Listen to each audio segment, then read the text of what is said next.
Hello students, कैसे हो। मैं संदीप शर्मा और आप देख रहे हो मेरा यूट्यूब चैनल बिग्स इंस्टीट्यूट, जिस पे आपका स्वागत है। तो बच्चों, इससे पहले अपन क्या पढ़ चुके हैं कि अपना जो कूलम्ब्स लॉ क्या होता है। कूलम्ब्स लॉ है, उसको मीडियम में किस तरीके से डिफाइन किया जाता है और कूलम्ब्स लॉ से रिलेटेड किस किस तरीके की आपकी प्रॉब्लम बनती है वो देख चुके हैं। आज अपन जो पढ़ेंगे वो आपका vector form of Coulomb's law, यानी कि आपको क्या करना है कि जो कूलम्ब्स लॉ में अपन इलेक्ट्रोस्टैटिक फोर्स कैलकुलेट करते हैं, उस इलेक्ट्रोस्टैटिक फोर्स को वेक्टर फॉर्म में किस तरीके से एक्सप्रेस किया जाता है, उसको अपन क्या करेंगे, आज स्टडी करेंगे। तो आपको वेक्टर फॉर्म में जाने से पहले मैं थोड़ा सा वेक्टर का नॉलेज दे देता हूं। तो आप क्या देखते हो कि कूलम्ब्स लॉ है वो किसको एक्सप्लेन करता है, इलेक्ट्रोस्टैटिक फोर्स को। यानी कि इसमें कौन सा वर्ड आ गया आपके पास, फोर्स। और फोर्स है वो आपकी क्या होती है, एक वेक्टर क्वांटिटी होती है। इसलिए अपन क्या कर सकते हैं कि जो इलेक्ट्रोस्टैटिक फोर्स है इसको भी अपन क्या कर सकते हैं, वेक्टर फॉर्म में एक्सप्रेस कर सकते हैं।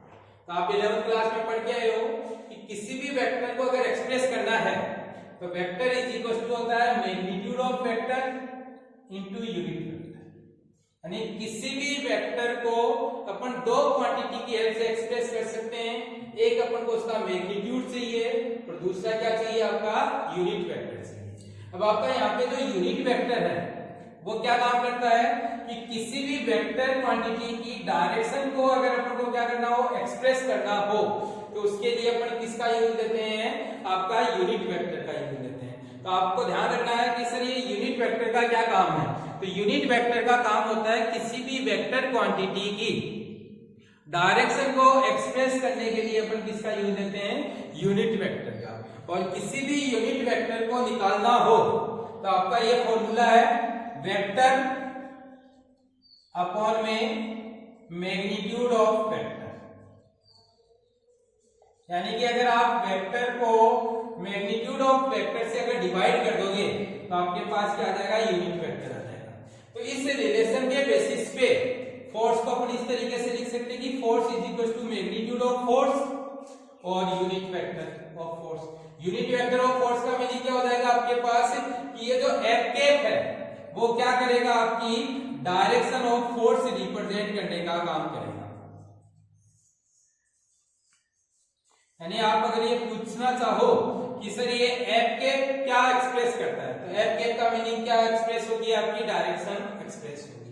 अब आपका इसी पे बेस्ड एक क्वेश्चन पूछा जाता है कि आपको प्रूव करना होता है कि आपका जो कूलम्ब्स लॉ है वो Newton third law of motion को क्या करता है, ओबे करने का काम करता है। कैसे कह सकते हो कि आपका जो कूलम्ब्स लॉ है वो सिमिलर होता है किसके, न्यूटन थर्ड लॉ के। तो उसी को एक्सप्रेस करने के लिए क्या कर रहे हैं, अपने फिगर देख रहे हैं। इस फिगर में आपके पास क्या है कि ये आपने कोई कार्टेशियन सिस्टम लिया है जिसमें ये एक्स है, ये आपका y है और इस डायरेक्शन में आपकी कौन सी एक्सिस है, z एक्सिस है। तो ये आपका कार्टेशियन सिस्टम है जिसमें आपने दो चार्ज कंसीडर किए, एक तो q1 चार्ज है और एक क्या आपका q2 चार्ज। इस q1 चार्ज का इस पॉइंट ओरिजिन O के रेस्पेक्ट में पोजीशन वेक्टर r1 है। इस q2 चार्ज का ओरिजिन के रेस्पेक्ट में पोजीशन वेक्टर क्या आपका r2। तब आप यहां से क्या कह सकते हो कि इस q2 का q1 के रेस्पेक्ट में जो पोजीशन वेक्टर है वो क्या हो जाएगा, r12, और इस q2 का q1 के रेस्पेक्ट में जो पोजीशन वेक्टर है वो क्या हो जाएगा आपके पास, r21। दोबारा समझना कि आपके पास ये ओरिजिन है, इस ओरिजिन से q1 की पोजीशन r1 से रिप्रेजेंट कर रहे हैं, q2 की पोजीशन r2 से रिप्रेजेंट कर रहे हैं। इस q2 की q1 के रेस्पेक्ट में पोजीशन अपन r12 से एक्सप्रेस कर रहे हैं और इस q1 की q2 के रेस्पेक्ट में पोजीशन को अपन r21 से एक्सप्रेस कर रहे हैं। अगर अपन कंसीडर करें तो q1 के कोऑर्डिनेट है x1, y1, z1। तो इसके बेसिस पे आप इसका पोजीशन वेक्टर r1 लिख सकते हो, x1 i cap plus y1 j cap plus z1 k cap. आपको 11वीं क्लास में पढ़ाया जाता है कि x डायरेक्शन को अपन i कैप से मल्टीप्लाई करते हैं, y डायरेक्शन को रिप्रेजेंट करने के लिए j कैप का यूज लेते हैं और z डायरेक्शन को रिप्रेजेंट करने के लिए अपन क्या करते हैं, k कैप का यूज लेते हैं। तो उसी के बेसिस पे अपन ने r1 निकाल लिया। ऐसे ही q2 चार्ज है, इसके आपके पास जो कोऑर्डिनेट्स हैं वो है x2, y2, z2। तो वहां से इसका पोजीशन वेक्टर आ गया x2ik plus y2jk plus z2kk। अब इस फिगर को देखकर अपन ये कह सकते हैं कि इस r q1 की q2 से डिस्टेंस और q2 की q1 से डिस्टेंस, ये दोनों आपकी किससे एक्सप्रेस कर रहे हैं, r12 और r21 से। तो आप ये कह सकते हो कि सर ये r12 का मैग्नीट्यूड r21 के मैग्नीट्यूड के इक्वल होगा, या r12 है वो अपोजिट है r21 के और मैग्नीट्यूड में क्या है, सेम है। तो आप इससे ये कह सकते हो कि इनके जो यूनिट वेक्टर है वो भी इक्वल होंगे, डायरेक्शन में एक दूसरे के क्या होंगे, अपोजिट। जहां r12 है वो भी यूनिट वेक्टर है और r21 है वो भी क्या है, यूनिट वेक्टर है। तो ये बच्चों आपका फिगर का डिस्क्रिप्शन है कि फिगर में कौन सी क्वांटिटी तो किसको रिप्रेजेंट कर रही है और उसका क्या मीनिंग है। अब आपको ध्यान रखना है कि अगर r12 की बात करोगे तो r12 कैसे निकालेंगे अपन, r2 माइनस r1 करके, और ये आपके पास ये आ गया x2 minus x1 ik plus y2 minus y1 jk plus z2 minus z1 kk। कैसे आया कि आपके पास अगर इस ट्रायंगल में ट्रायंगल लॉ लगाओगे तो r1 plus r12 is equal to क्या लिखोगे, r2, जहां से आपके पास क्या आ जाएगा, ट्रायंगल लॉ से r1 plus r12 is equal to r2 आया। तो आप यहां से r12 इज इक्वल टू लिख सकते हो r2 माइनस का r1, यानी कि ये अपन ट्रायंगल लॉ से लिख सकते हैं, आपका जो वेक्टर एडिशन लॉ पढ़ के आए हो उसके बेसिस पे। तो ये आपका r12 आ गया। इसी तरीके से आप क्या निकाल सकते हो, r21 निकाल सकते हो। तो ये तो हुआ अपना डिस्टेंसेस का मीनिंग, कौन सा वेक्टर किस क्वांटिटी को रिप्रेजेंट कर रहा है उसका मीनिंग। अब आप यहाँ क्या देख रहे हो कि आपके पास एक फोर्स है F12। इस फोर्स F12 का मीनिंग क्या है, force at Q1 due to Q2, यानी Q1 के कारण Q2 पे जो फोर्स लग रहा है उसको किससे लिख रहे हैं अपन, F12 से लिख रहे हैं। और इस F12 को इस वेक्टर फॉर्म के अकॉर्डिंग ये लिख सकते हो magnitude of force into direction of force. Magnitude of force है वो तो कूलम्ब्स लॉ से अपन लिख सकते हैं k q1 q2 upon distance का स्क्वायर, और डिस्टेंस आपकी हो गई r12, तो यहाँ पर लिख दिया r12 का स्क्वायर। और डायरेक्शन किससे लिखते हैं, यूनिट वेक्टर से। तो इस फोर्स की डायरेक्शन में यूनिट वेक्टर कौन सा आपका, r12 केप है, तो आपने ये यूनिट वेक्टर लिख दिया r12 केप। तो ये तो फोर्स का मैग्नीट्यूड है और ये आपकी क्या है, डायरेक्शन। अब इसी को अपन थोड़ा सा और आगे मॉडिफाई कर रहे हैं, इस यूनिट वेक्टर को इस फॉर्मूले के बेसिस पे ये लिख सकते हैं r12 वेक्टर r12 अपॉन में r12 का मैग्नीट्यूड। ये वाली वैल्यू यहाँ पुट करते हैं तो आपके पास ये रिलेशन बनता है। अब इसमें आपकी पावर 2 तो पहले से है, एक पावर और आगे तो कितनी होगी, पावर 3 होगी, और ये आपके पास क्या हो गया, इसका पोजीशन वेक्टर हो गया। तो ये तो आपने किसकी वैल्यू निकाली, F12 की। इसी तरीके से अगर आप F21 निकालना चाहो तो F21 को भी उसी तरीके से लिखोगे, F21 का मैग्नीट्यूड और F21 की डायरेक्शन में यूनिट वेक्टर। अब F21 का मैग्नीट्यूड तो k q1 q2 upon r21 का स्क्वायर आ गया। कूलम्ब्स लॉ में पढ़ चुके हैं कि अगर आपके पास एक चार्ज यहाँ और एक चार्ज यहाँ, तो ये वाला चार्ज तो इसको इस पे फोर्स अप्लाई करेगा, ये वाला चार्ज इस पे फोर्स अप्लाई करेगा, जिनका मैग्नीट्यूड हमेशा क्या रहेगा, आपका सेम रहेगा। तो आपने उसी के अकॉर्डिंग इसका मैग्नीट्यूड तो ये लिख दिया। और इस फोर्स की डायरेक्शन में जो यूनिट वेक्टर है वो कौन सा आपका, r21, तो आपने यहाँ r21 केप लिख दिया।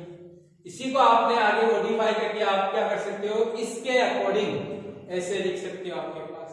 अब फिगर में अपन देख चुके हैं कि r12 केप है वो माइनस r21 केप के इक्वल है, तो यानी कि आप क्या कर सकते हो, इसकी जगह माइनस r21 केप रखते हो तो आपके पास रिलेशन निकल कर आता है F12 is equal to minus F21। यानी आप ये कह सकते हो कि आपका जो न्यूटन थर्ड लॉ है उसमें क्या आता है कि आपका जो F12 है वो F21 के मैग्नीट्यूड में इक्वल होता है, डायरेक्शन में कैसा होता है, अपोजिट होता है। तो उसी के बेसिस पे अपन ये कह सकते हैं कि आपका जो वेक्टर फॉर्म है किसकी, कूलम्ब्स लॉ की, वो सिमिलर होती है किसके, न्यूटन थर्ड लॉ के। तो अगर कभी भी आपको क्वेश्चन पूछ लिया जाए कि प्रूव करो न्यूटन थर्ड लॉ है वो कूलम्ब्स लॉ है वो न्यूटन थर्ड लॉ को क्या करता है, फॉलो करने का काम करता है, तो आप इस तरीके से उसको क्या कर सकते हो, डिस्क्राइब कर सकते हो। नेक्स्ट आपका एक नोट है जो आपका कहाँ यूज में आएगा, न्यूमेरिकल्स में यूज में आएगा, कि जब भी आप इस टॉपिक से रिलेटेड न्यूमेरिकल्स अटेम्प्ट करोगे तो न्यूमेरिकल्स में अगर आपको कोऑर्डिनेट्स गिवन है तो कोऑर्डिनेट से पहले पोजीशन वेक्टर निकाल लो और पोजीशन वेक्टर को रख के फोर्स निकाल लो।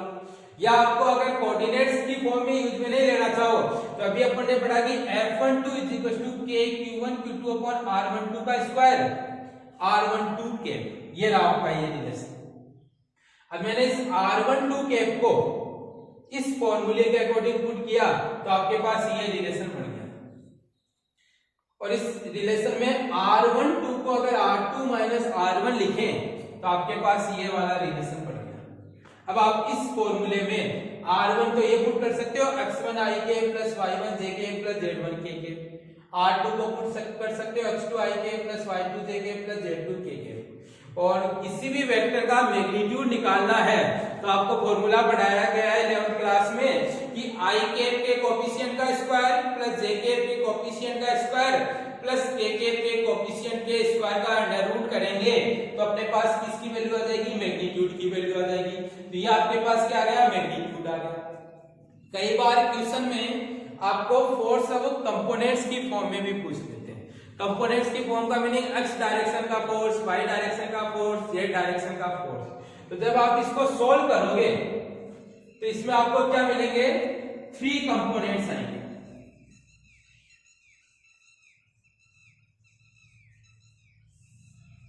और उन 3 कंपोनेंट्स में एक कंपोनेंट आपका i का होगा, दूसरा कंपोनेंट आपका j कैप का होगा, तीसरा कंपोनेंट क्या होगा, k कैप का। तो i कैप के साथ तो कौन सा कंपोनेंट होगा, x का, j कैप के साथ कौन सा कंपोनेंट होगा, y का, और k कैप के साथ कौन सा कंपोनेंट होगा, z का।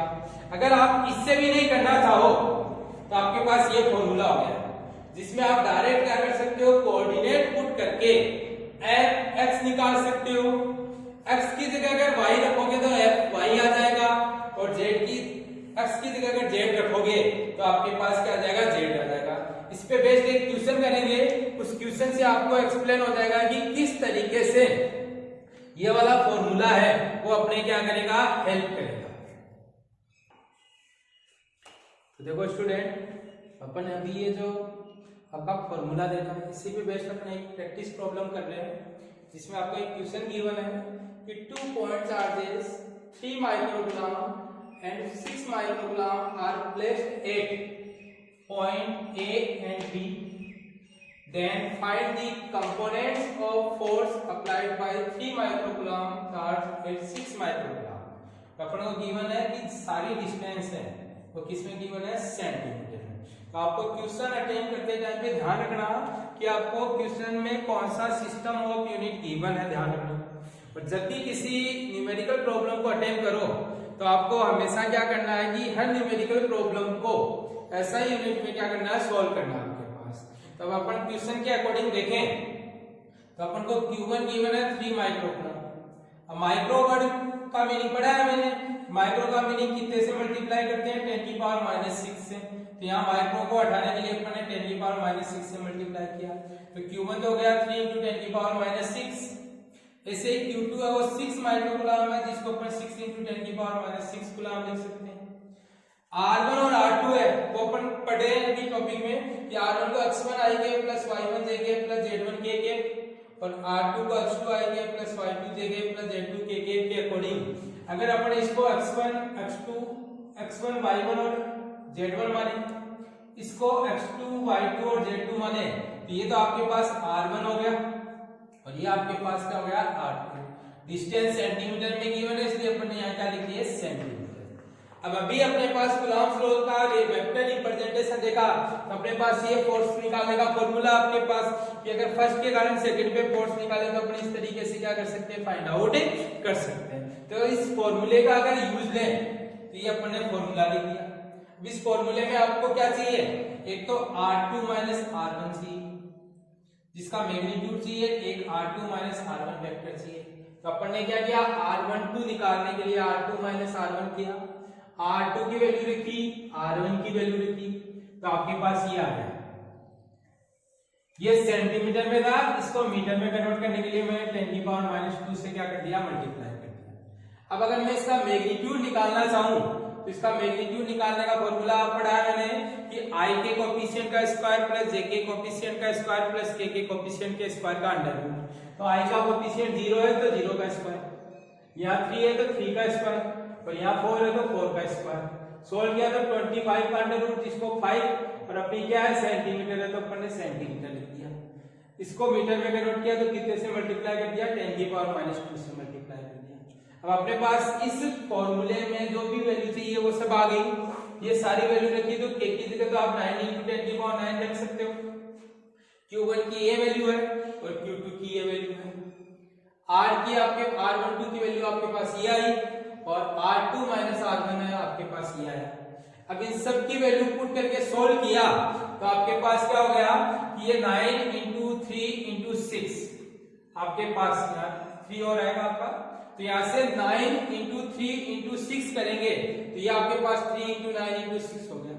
यहाँ आपके 10 की पावर -6 और 10 की पावर -6 कितने हो गए, 10 की पावर -12, उसमें से अपना 9 सबसे हुआ तो कितनी बच गई, 10 की पावर -3, यहाँ से हो गया 10 की पावर -2 आपके पास। नेक्स्ट अगर देखें तो 5 का स्क्वायर 25 और 10 की पावर -2 का स्क्वायर 10 की पावर -6 हो गया आपके पास। इसको अपन ने सोल्व किया तो ये 10 की पावर -6 और ये 10 की पावर -5 काटा तो कितना बच गया आपका 10 बच गया, तो ये तो आ गया आपका 10 और ये आपके पास 54 इंटू कितना हो गया आपके पास 3 हो गया आपके पास। अब अपन ने इसको 5 से डिवाइड किया तो ये तो 2 आ गया और ये आपके पास क्या गया 5 आ गया आपके पास। अब इस 54 को 2 से मल्टीप्लाई किया तो 108 और ये आपका 3 है, ये आपका ऐसा कैसा आपके पास, तो आपके पास ये वाली वैल्यू है। अब कंपोनेंट्स निकालने हैं तो आपका i का कोएफिशिएंट तो 0 है तो fx तो कितना आ गया 0 आ गया, y का कोएफिशिएंट यहाँ से 3 है और आपका बाहर कितना आपका 108 × 3 है तो आपके पास यहाँ से ये हो गया आपका 3 × 3 × 108 अपॉन 5 न्यूटन। ऐसे आपके पास fz है वो आपके पास आ गया यहाँ से 4, यहाँ से 3 × 108 अपॉन 5 न्यूटन आपके पास। तो एक मेथड तो आपका ये है जब कंपोनेंट्स में पूछा जाए तो, और अगर आपका वेक्टर फॉर्म में पूछा जाए तब आपका यहीं तक का आंसर सही हो जाएगा, इसको कंपोनेंट्स में क्लासिफाई नहीं करना। दूसरा मेथड आपका डायरेक्ट फॉर्मूला है जो अभी आपको पढ़ाया मैंने। इस फॉर्मूले में आप क्या कर सकते हो, डायरेक्ट x और y और z की वैल्यू रख सकते हो। तो अपन ने जैसे fx का फॉर्मूला लिखा, ये फॉर्मूला लिखने के बाद में इसमें अपन ने सब वैल्यू पुट की तो यहाँ से भी आपका 2 - 2 कितना आ रहा 0, यानी कि ये क्या आ गया 0। ऐसे आप fy निकाल सकते हो, fz निकाल सकते हो। fy के लिए आपके पास इनिशियल वैल्यू है वो तो सेम ही रहेगी, यहाँ y2 - y1 करना है और अपॉन में x2 - x1 का स्क्वायर प्लस y2 - y1 का स्क्वायर प्लस z2 - z1 का स्क्वायर, इसकी अपन को पावर कितनी करनी है 3। ऐसे fz निकालना है तो आप यहाँ z2 - z1 लिख सकते हो। ये वैल्यू जब सॉल्व करोगे तो आपके पास यही वैल्यू आएगी जो अपन ने अभी कैलकुलेट की है। तो बच्चों ये था आपके पास जो ये वेक्टर एडिशन या वेक्टर फॉर्म पढ़ते हैं, उस वेक्टर फॉर्म पे 2 पैटर्न के क्वेश्चन बनते हैं। पहला पैटर्न का क्वेश्चन आपको पॉइंट्स दे देंगे, चार्ज दे देगा कि इस पॉइंट पे ये चार्ज प्लेस्ड आपका, इस चार्ज के कारण इस चार्ज पे क्या निकालो फोर्स निकालो। या सेकंड क्वेश्चन ऐसे पूछ सकता है कि प्रूव करके बताओ कि न्यूटन्स लॉ पे बेस्ड होता है आपका कौन सा लॉ, कूलॉम्स लॉ। तो ये आपके दोनों पैटर्न के क्वेश्चन मैंने आपको कूलॉम्स लॉ पे करा दिए। नेक्स्ट लेक्चर में अपन क्या देखेंगे, सुपरपोजिशन प्रिंसिपल पढ़ेंगे, जिसमें अपन ये देखेंगे कि आपका जो मल्टीपल चार्जेस गिवन हो तब आप नेट फोर्स कैसे कैलकुलेट करोगे। तो बच्चों आपको वीडियो कैसा लगा इसके लिए आप कमेंट सेक्शन में कमेंट करके जरूर बताइएगा और ये वीडियो अपने फ्रेंड्स को भी क्या कीजिएगा, शेयर कीजिएगा।